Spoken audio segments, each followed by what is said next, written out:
Starfield is mid. That's what the reviews told me. But the die-hard fans, they say different. Now, everyone says that the game gets good after 12 hours. But why? Why even say that? Are the first 12 hours of Starfield so boring that even the fans of the game must repeatedly ask you to get past them? But how boring are they? Is it more boring than watching paint dry? Well, that's what I'm gonna find out. Can't wait to see it. Yeah, I can't wait to see this. Now I know what you're thinking. Boring is a subjective thing. You can't accurately say this game is boring for everybody. Some people might enjoy it. So we're going to introduce something called the boring meter. It measures how boring something is. And it measures it in fun denied per minute squared. Now I'm not a science, but that's a real unit. Let's turn on Elden Ring. Oh no, not that, sorry. I was thinking of something fun. Let's turn on Starfield. I started Starfield and the game took me to this mine. I learned to mine by pointing my mining tool very hard at the thing. I also made some friends. You got a few more digs to go before I feel like talking to you. Careful! Here I touched another thing that gave me a trip. Landscape technology, distant weather systems. All of this just works. Hey, watch it! After that I made my character. That took a while. Came up to the surface to be attacked by space pirates. I was so excited, you know? Space pirate battle. What can happen next? We'll come back to that, but what I want to say here is that experiencing this moment is what made me first want to make this video. It was a lasting impact on me about the game. It told me everything I needed to know. I just didn't realize it at the time, but I did feel very strongly at the moment that I need to make a video like this. And just to paint a better picture here, let me tell you about my experience with Bethesda games and my mindset going into Starfield. I hadn't really played a Bethesda game properly before. I played a bit of Skyrim on a friend's computer when it came out. No, not that one. No, not that one either. Yeah, this one. But I didn't get to play the game enough to get a feel for the game. What little I played, I did enjoy. I just never got a chance to fully sink my teeth into it because I didn't have a decent gaming PC of my own back then. I've heard lots of praises of Skyrim, and I've also heard lots of praises of Fallout, which I never got to play to this day. The only thing I personally know about Fallout is Fallout 76 because of that video from Internet Historian. So going into Starfield, I didn't really know what to expect. I had heard good stuff and bad stuff, but I wanted to go into the game with an open mind. I like games. I wanted to like this one too. To me, this was a similar experience to trying out Elden Ring for the first time. I hadn't played a FromSoft game before ever. I heard good stuff from people. I heard bad stuff from people.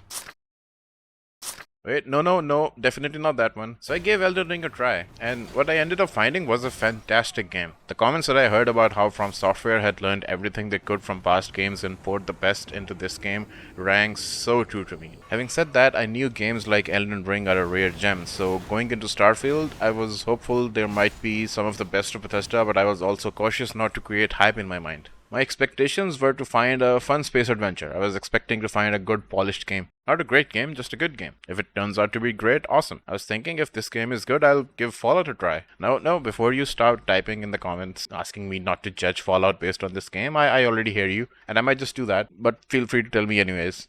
But right now we're talking about Starfield. So remember the space pirates? Let's get back to that.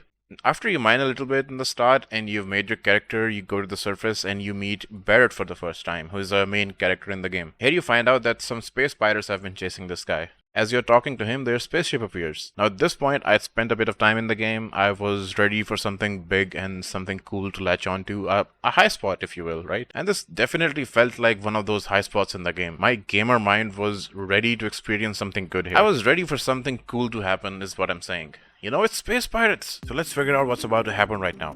Are we gonna fight the spaceship? It's gonna be a space battle? Am I gonna get our own spaceship and it's gonna be a chase? Is the spaceship gonna start firing at us and we gotta find cover and shoot it down with some sort of a futuristic mini cannon? Is the spaceship just going to destroy this planet and we gotta hide in the mines? Go back to the thing that we touched that gave us a trip? Maybe there's a portal? Who knows? So what happens?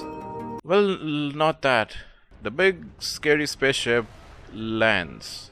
It lands safely away from everybody. A bunch of space pirates walk out the scary spaceship, the ship that could have killed everybody easily, and the space pirates start firing their gun at us. How polite of them to give us a chance, right? And to me, this was a new game. I was just getting my bearings, so I didn't really have a gun, or I didn't know where to pick up a gun. So I just used my mining tool and mowed them down, which sounds a lot more fun than it was because it looks like this. I'm not kidding. I cannot express how deflating that moment in the game was for me. This thing was almost as big as a Boeing 737 and somehow did less damage. And maybe I'm being too harsh on the game. The game just started. Just because I thought the spaceship would do something cool, it's not the game's fault. I'm setting expectations. But this goes on our graph, whatever. Point is, this goes on there, and we have only started to get our fun denied. So let's keep going. After that, I finally got my hands on a spaceship. I was about to experience space flight in this game for the first time, starting with the takeoff. Oh, wait, it's a cutscene. Cool cutscene, I guess. There's more? Okay, take off. Okay. Oh, it's another cutscene. Huh. Alright. I guess this is one way to do it. Oh my god, that's 30 seconds. No, I am going to stay professional. This video is for science. Anyways, I was about to experience space flight in this game for the first time, minus a takeoff. It was so exciting. Let's go. And the first thing I noticed was a lack of speed. It's just so slow.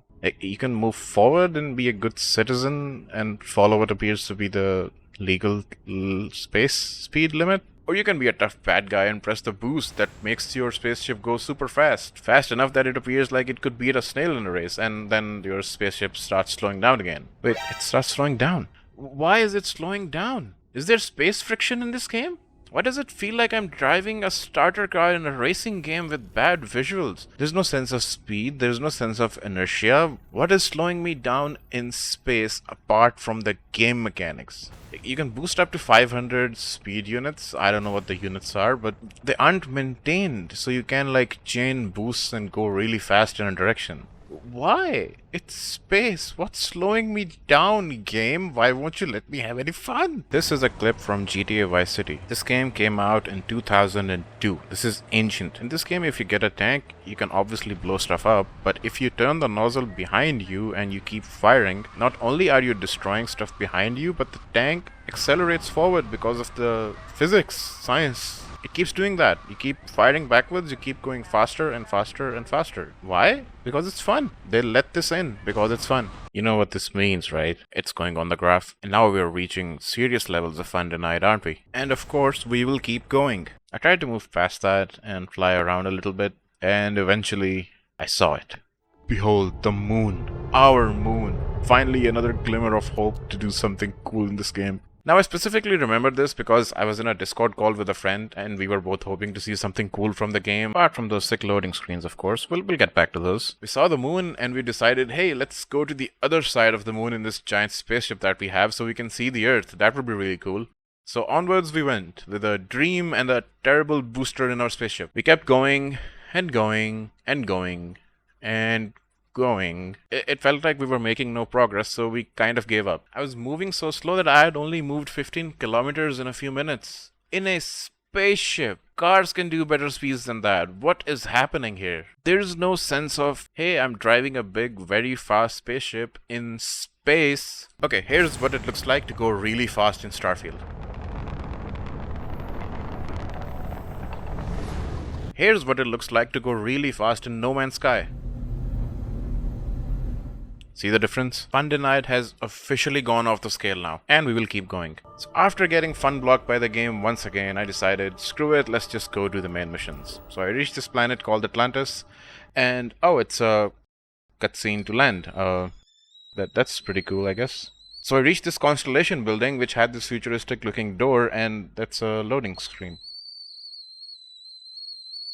So here I met up with the main cast of characters and finally joined the group called Constellation, which by the way is the most boring cast of main characters I've ever seen in a video game. Okay, maybe not ever, but you know, most recently. And it's not that they're bad, they're just very bland and meh, and I can't latch on to anything that they're doing. The thing I feel with each and every one of them is apathy. I don't care. I just don't care. Which is terrible if you're playing a game to latch on to a story. Because if the characters give off the aura of suck, it's very hard to invest in them. Anyways, after the snooze fest that was joining Constellation, our fun denied graph has gone into the Constellation. After that, I decided let's just roam around this planet that we're on. Maybe there's something fun to do here. And near a fast travel point, I ran into this lady. I talked to her and she gave me a side quest to go get her some coffee. Fun little side quest, I thought. Maybe there's something interesting.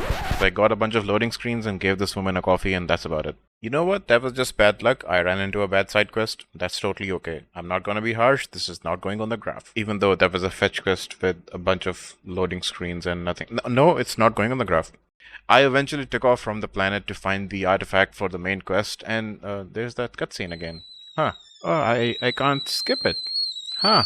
That's an interesting choice. No, I'm fine. This is not a video about things that are annoying. This is a video about the boring things in Starfield. So let's get back to that. Right, the artifact. I got into a space battle and it was pretty average. And then I got to board another spaceship. The game told me to dock.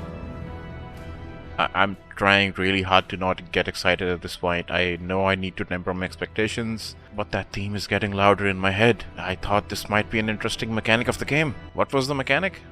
A loading screen. Okay, trying to calm down. I can still do this. Let's talk about something actually fun. After getting the artifact by fighting a couple of spaceships, some bad guys, and some loading screens, I find myself running around Atlantis for a while, going into the well, doing boring stuff there. Something happened somewhere, and somehow a warrant for my arrest was out. The security came for me. I think, that was unexpected. Cool. Let's see where this goes. This seems very interesting. So they arrest me and take me to this place on Phobos, and then the game crashes, and I lost the save. Just works. So I don't know what happens after you get arrested. That seemed very interesting, but it feels like I'm not supposed to have any fun at all in this game. Just unlucky, I guess. So did I run into something actually fun in the game in the first 12 hours? Or is everything neutered to not be interesting because the best content is for later? How about the space battles? Space battles I ran into were kind of okay. I wouldn't call them fun. At least not the ones that I ran into. The shooting. How about the shooting? Well, this is what shooting looks like in Starfield.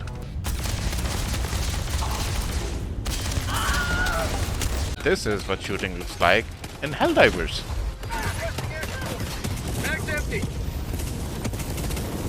Flying around in space is pretty boring. The main story is pretty boring. The cast of main characters is pretty boring. The side quests that I ran into were pretty boring. So it's just boring feel as far as I can tell. Oh, I do have a jetpack, which is kind of fun, even though it only works for 1 second. Maybe there's something there that I can upgrade. Let me open up the inventory. Okay, time out. Why does it take so long for the inventory to open? It feels like my game is slow. I thought something was wrong with my game. And no, it turns out this is how long it takes to open the inventory in the game. There are mods that fix this annoyance. At this point, do you see what I mean? Things that should be fun are halted because this fun content is coming later. Let's not pretend that that is the case. The game tries to actively withhold fun. Things that should be straightforward turn out to be annoyances. And I know I said I'm not going to talk about annoyances, but I take that back. I need to talk about the annoyances. This game is so annoying at certain points in the game. I can't take it anymore. So let's talk about the annoyances. There are so many things in this game that annoyed the hell out of me. And the annoying things all have the same problem with them, and you've already seen some of the examples right now. And the problem is that the game feels deliberately slowed down. Inventory management is a pain in the space ass. In a game that wants you to pick up everything, the fact that you have very little inventory space is just so annoying. You're supposed to use your companions as mules for the inventory. Whoever thought of that is amazing. Like, wow, what a fun mechanic to have. You are made of stupid.